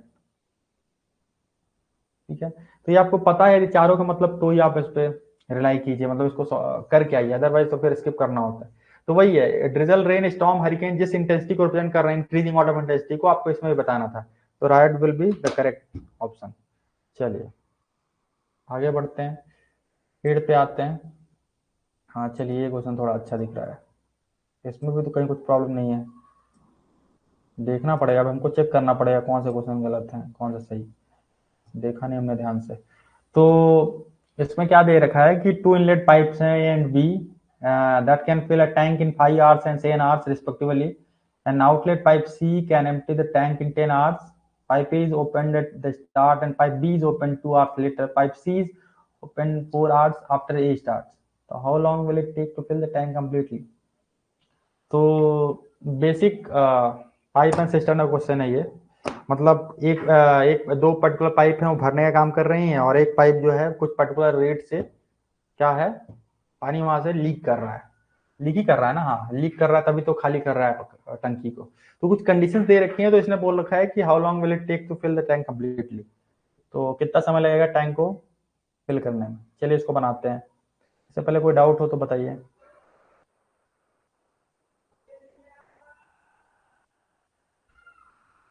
नहीं नहीं, ऑप्शंस में थोड़ा इशू है, कल इसको डिस्कस करते हैं अच्छे से, कल डिस्कस करते हैं भाई, अभी अभी इतना परेशान मत हो, अभी आगे वाले क्वेश्चंस में आओ, ठीक है। चलो इसको कैसे बनाएंगे, चलिए। तो इसमें बेसिक यूनिटरी मेथड का यूज करते हैं अपन। चलिए, तो आपके पास 3 पाइप हैं, तो जो पाइप ए है, देखिए इसका सॉल्यूशन देखिए, पाइप ए को कितना समय लग रहा है 5 आवर्स, जितनी वैल्यूज है वो आवर्स में है ना।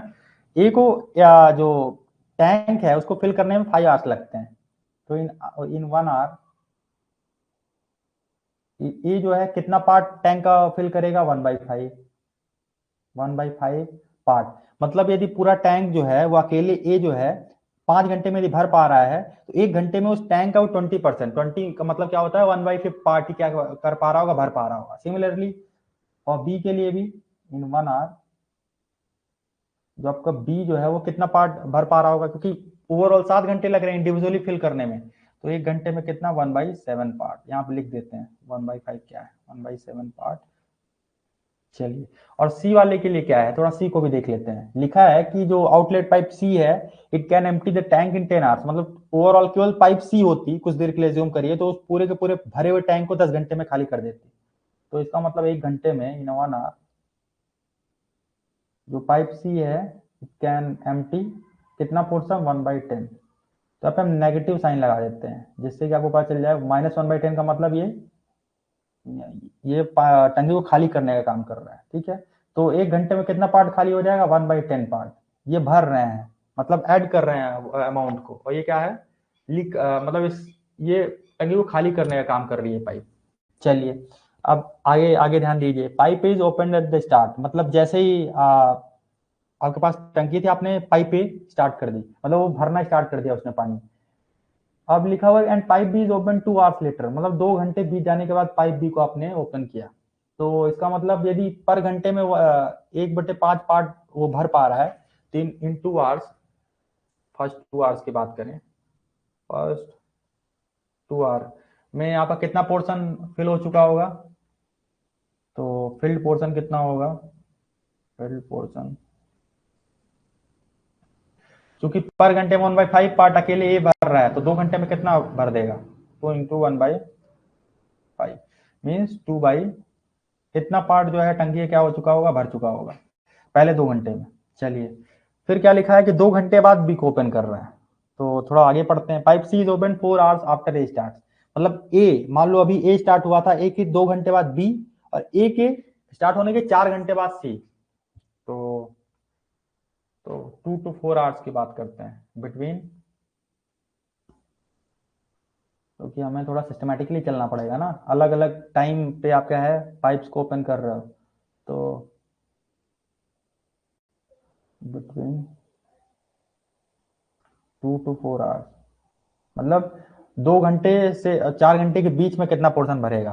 तो यदि ध्यान से देखिए, ए जो पर आवर में 1/5 पार्ट और बी 1/7 पार्ट, तो दोनों मिला के पर घंटे में कितना भर पा रहे होंगे, A plus B, it will fill 1/5 plus 1/7 मिला के ना, क्योंकि कंबाइंड, क्योंकि 2 घंटे के बाद दोनों ओपन हो गए ए और बी दोनों, तो ये बेसिकली कितना हो जाएगा 35, ये 5 प्लस वो 5 बोल रहे हैं, हाँ ऐसे मान लीजिए ना, बेसिकली इधर 5 आना चाहिए था, ठीक है। तो हो जाएगा 12/35 पार्ट, मतलब ये दोनों को कंबाइनली वो कर दिया जाए, ओपन कर दिया जाए, तो ये पर घंटे 12/35 ये रेट है उनका, रेट ऑफ फिलिंग, ठीक है। तो 2 से 4 का मतलब 2 घंटे के बाद, और 4 घंटे के पहले मतलब 2 घंटे और, तो ऐसे बोल सकते हो इसको, in next 2 hour, in next 2 hour जो फिल्ड, कितना पोर्शन फिल हो चुका होगा, फिल्ड पोर्शन, ध्यान से देखिए, पर घंटे में 12/35, तो 2 घंटे में कितना भर दिया होगा इन दोनों ने मिलके, 12/35, ये कितना हो जाएगा सॉल्व करने पे, 24/35, ठीक है। तो इसका मतलब पहले 4 घंटे में, फर्स्ट 4 आवर में जो फिल्ड पोर्शन कितना है आपका टोटल, या आपने 2/5 पार्ट तो पहले ही भर लिया था, अगले 2 घंटे में इतना आपने और भर दिया, तो इसका मतलब क्या है कि ये क्या हो जाएगा, इसको सॉल्व करेंगे तो ये 35 है, ये 14 + 24 दैट इज 38/35,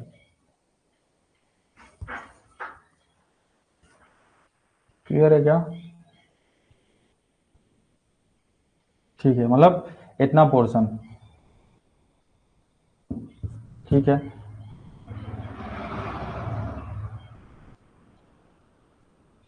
तो यहाँ पे दिक्कत क्या है, ये तो देखा जाए तो पहले 4 घंटे में भर गया, ये तो यहीं पे खत्म हो गया। अब पाइप सी को अब 4 घंटे बाद, तो ये बताओ 38/35 का क्या मतलब है, कितना पार्ट, मतलब टंकी पूरी आपकी भर गई, अब 1 पॉइंट समथिंग आएगा, जब टंकी यहीं पे भर गई तो फिर उसका क्या मतलब है, ये ऑप्शन ही नहीं है यहाँ पे, तो टंकी तो आपको पहले ही भर गया देखा जाए तो, मतलब 4 घंटे से कुछ पहले ही, तो इसका क्या मतलब है, pipe C open after 4 hours after start, tank तो ऑलरेडी भर चुका है 4 घंटे से पहले में ही, तो यहाँ पे क्वेश्चन में प्रॉब्लम है, क्वेश्चन इनकरेक्ट हो गया ये तो, समझ पा रहे हो क्या, देखो ध्यान से, यदि आप इन दोनों को देखो, पहले 4 घंटे में टोटल फील्ड पोर्शन कितना हो गया, 38/35 कितना आएगा, 1 पॉइंट समथिंग आएगा, इसका मतलब आपने पूरी की पूरी टंकी भर ली 4 घंटे से कुछ पहले में, तो फिर ये pipe C is open 4 hours, आप पाइप सी का कोई मतलब ही नहीं है, यहाँ पे कोई यूज नहीं है पाइप सी का, एंड ऑप्शन में भी नहीं है, 4 घंटे से छोटा कोई ऑप्शन है, 4 आवर्स से पहले का कोई ऑप्शन ही नहीं है। बेसिकली क्या है कि एग्जैक्ट टाइम कुछ 4 घंटे से कुछ कम लगेगा, जो कि यहाँ पे ऑप्शन में है ही नहीं, कि सभी जितने भी ऑप्शन है वो 4 से बड़े हैं, तो ये भी इनकरेक्ट है, ये भी इनकरेक्ट है, ये भी नहीं हो सकता, ये भी नहीं हो सकता, कैसे निकाल लिया इसने, 1 मिनट रुकिएगा, यहाँ पे भी ऑप्शन इनकरेक्ट हैं इसके, रुकिए इसका थोड़ा सा चेक कर ले आंसर क्या दे रखा है इसने, ये भी यहाँ पे ये भी इनकरेक्ट हुआ इस तरीके से, ये क्वेश्चंस बनाते समय ध्यान नहीं दिया गया, इनकम्प्लीटनेस हो जाती है कहीं तो, रुकिए इसको थोड़ा सा, इसका आंसर हम आपको बताते हैं कितना आएगा, एग्जैक्ट आंसर कितना आएगा, तो ऑप्शन इसके सही नहीं है, इसने क्या किया है एक बार देख लें, क्वेश्चन नंबर कौन सा है, 8th, 1 मिनट रुकिएगा, इसने कितना बता रखा है आंसर, कैसे निकाला है, ओके इनकम्प्लीट है, ये इनकम्प्लीट बोले तो मतलब गलत सॉल्यूशन गलत दिया है इसमें।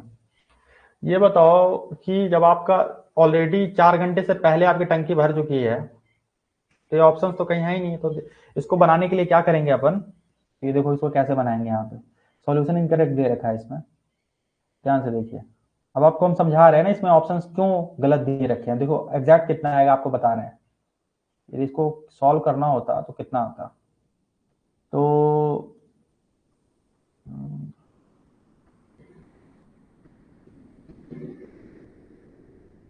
ध्यान से देखिए, ऑलरेडी 2/5, देखिए इसका एग्जैक्ट आंसर बता रहे हैं कितना आएगा, ऑलरेडी 2/5 पार्ट जो है पहले 2 घंटे में भर चुका है, तो कितना रिमेनिंग है, रिमेनिंग कितना है, यहीं पे रिमेनिंग निकाल लो, कितना और हमें भरना है, तो जो रिमेनिंग पोर्शन है कितना हो जाएगा, 1, पूरी की पूरी टंकी है, 1 - 2/5 दैट इज हाउ मच, 3/5, यानी आपको 60% और भरना है, और a + b जब मिल के काम करते हैं तो वो कितना है, 12/35 पार्ट क्या है, ऑलरेडी क्या कर दे रहे हैं, फिल कर दे रहे हैं, इसका मतलब टाइम रिक्वायर्ड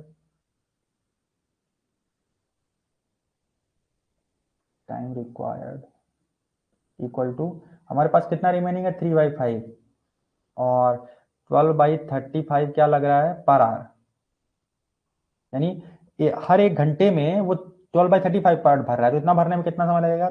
इसको जो सॉल्व करोगे तो 3/5 इंटू 35 अपॉन कितना जाएगा 12, तो हो जाएगा 7, ये हो जाएगा 4, 7/4 आवर। तो इसका मतलब कितना है, 7/4 आवर का मतलब कितना हुआ, कितने मिनट हुआ, तो इसको आप बोल सकते हो 1 + 3/4 बोल सकते हो ना। तो 1 आवर 1 + 3/4 इंटू 60 15, यानी इसको आप बोल सकते हो 1 आवर 45 मिनट।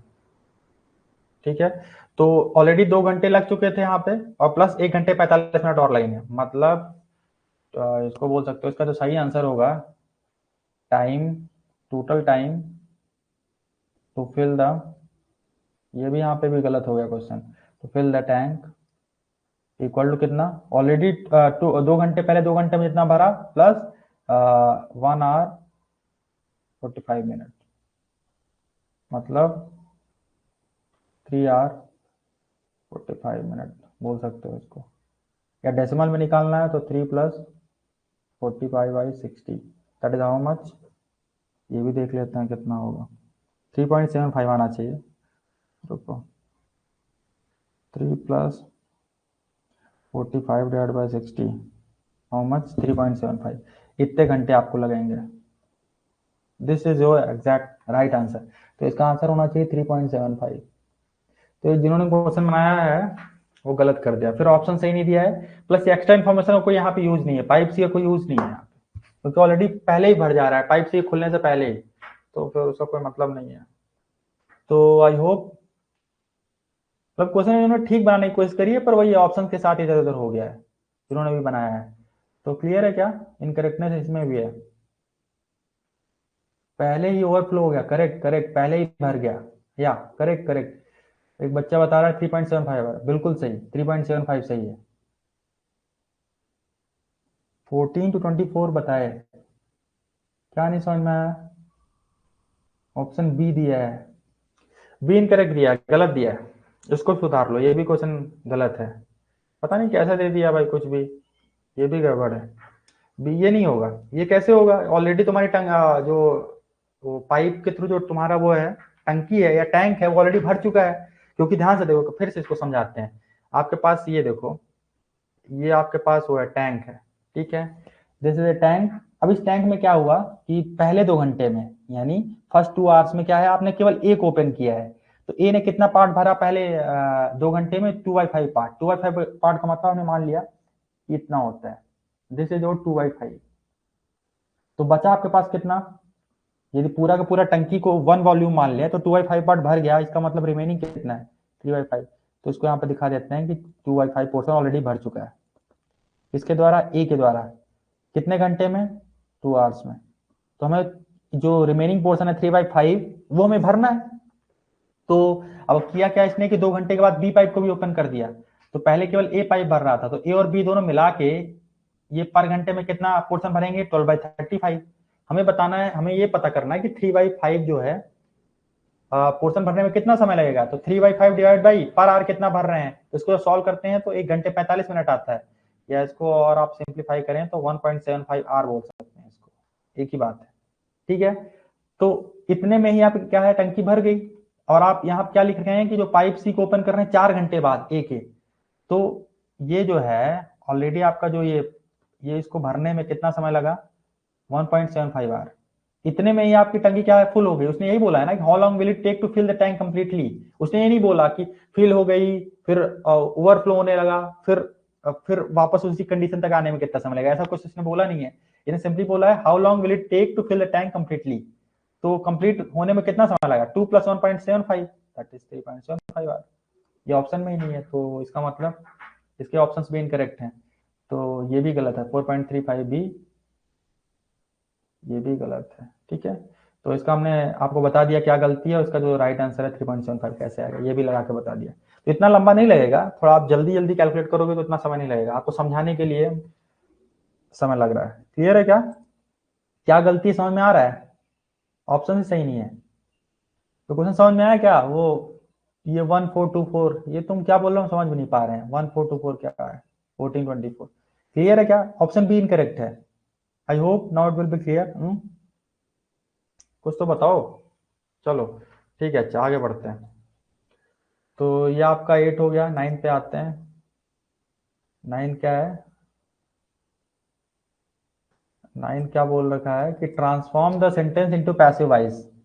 तो एक चीज आपको बता दें, ये इंपॉर्टेंट आप याद रखिएगा, मतलब काइंड ऑफ एक फॉर्मूला टाइप का पैसिव वॉइस जहां भी आपको दिखेगा वहां पे आपको ये ढूंढना है, बी प्लस वर्ब का थर्ड फॉर्म। यदि ये दिख गया आपको, इसका मतलब है कि जो सेंटेंस है वो पैसिव फॉर्म में है, मतलब वो जो सेंटेंस लिखा हुआ पैसिव वॉइस में है। ठीक है। बी प्लस बी थ्री मतलब बी रूट वर्ब है ना, बी के कई फॉर्म हो सकते हैं, जैसे was verb, was oblique verb, और और क्या हो सकता है, बीइंग हो सकता है। ठीक है ना। तो यहाँ मतलब जनरली वो बी प्लस बी थ्री के फॉर्म में होता है। ठीक है, इस चीज का ध्यान रखना है जो पैसिव वॉइस होता है। मतलब ये आपको यदि कहीं भी मिल गया है इसका फॉर्म इस तरीके से, अब वो डिपेंड करता है पास्ट के फॉर्म में, वॉज वर के फॉर्म में मिल जाएगा।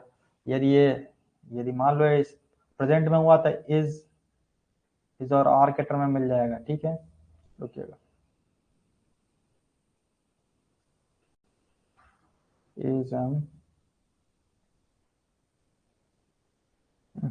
इज एम आर के फॉर्म में मिल जाएगा। ठीक है, आपको बस ये ढूंढना है बी प्लस बी थ्री का फॉर्म।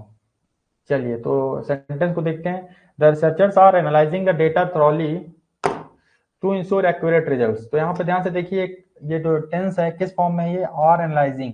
तो कौन सा टेंस है? ये आपका प्रेजेंट कंटिन्यूअस।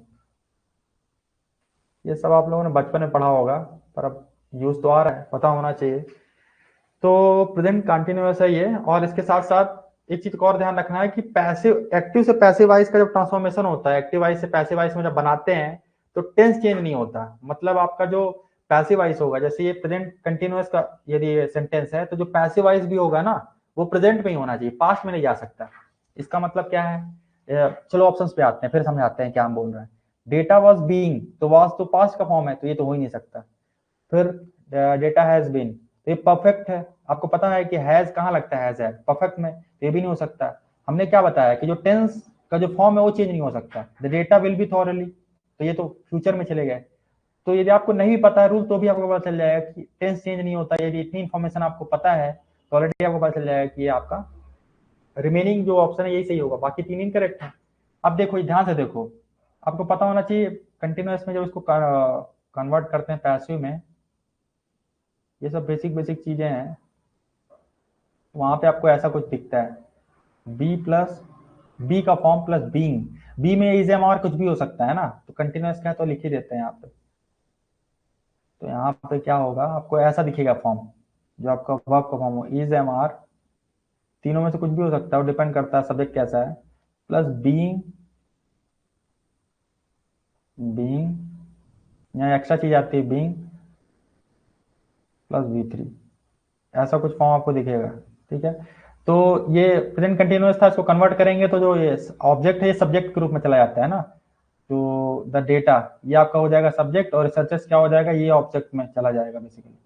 तो the data is being thoroughly analyse, वही बी प्लस बी थ्री वाला फॉर्म है ना, by the researchers to ensure accurate results. तो B will be your correct passive voice.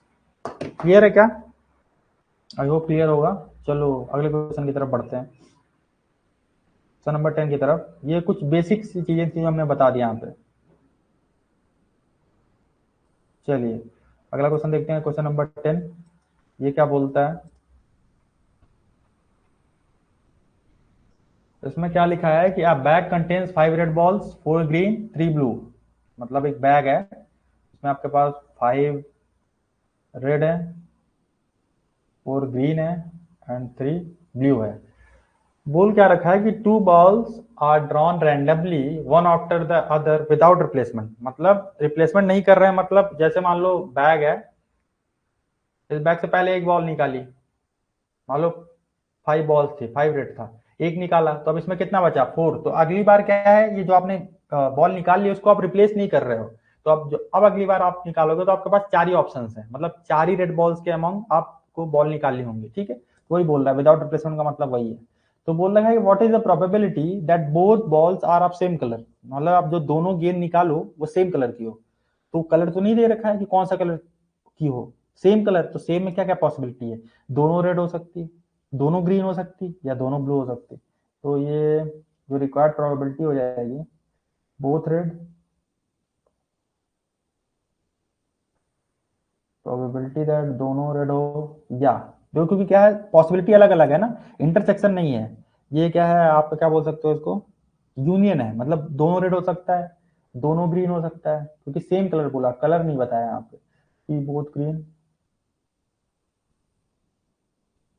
या फिर पी बोथ ब्लू।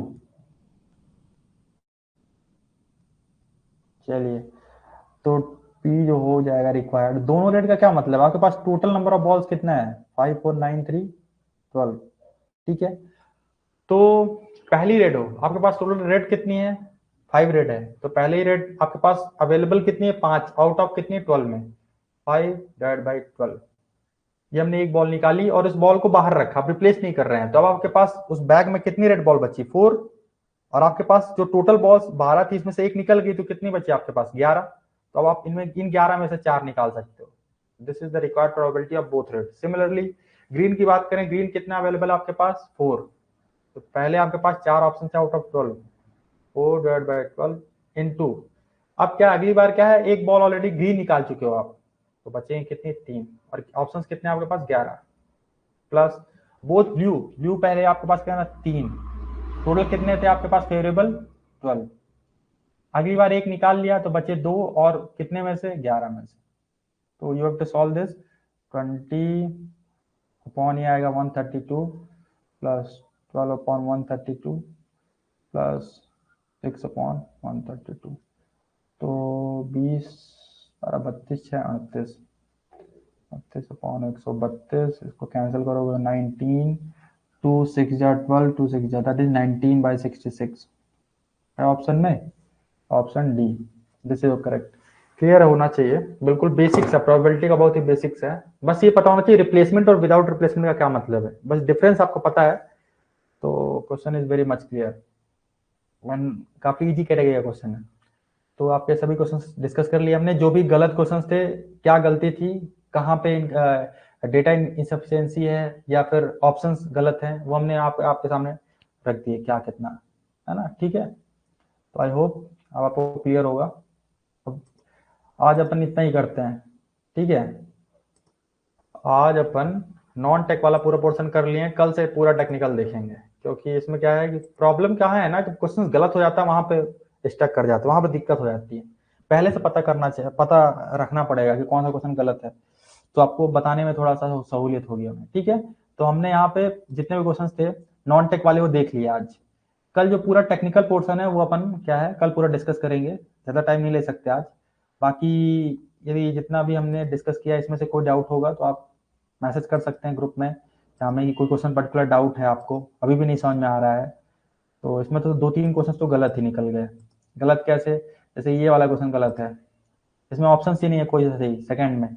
इसके बाद आपका ये फोर्थ यहाँ पे प्रॉब्लम है, फिफ्थ में यहाँ पे प्रॉब्लम है, डेटा इनसफिशियंट है। इसके बाद ये तो यहाँ पे भी डेटा यहाँ तो ठीक है, ऑप्शन इनकरेक्ट है, तो हमें तो लग रहा है 5 6 नंबर गलत हो गया इसमें, और बाकी फिर ये सही लगा, ठीक है। तो कल अपन टेक वाला पोर्शन करेंगे, यदि कोई डाउट हो तो बताइए। भाई कल से अपन टेक्निकल ये जो टेक पोर्शन है कल से इसको डिस्कस करने का सोच रहे हैं। इसमें भी पहले हमें देखना पड़ेगा, गलतियां नहीं होनी चाहिए, टेक पोर्शन कल देखेंगे और कल से पूरा डिस्कस करते हैं। कोई डाउट हो अभी नॉन टेक्निकल वाले में, रीजनिंग एप्टीट्यूड वाले में, तो बताइए।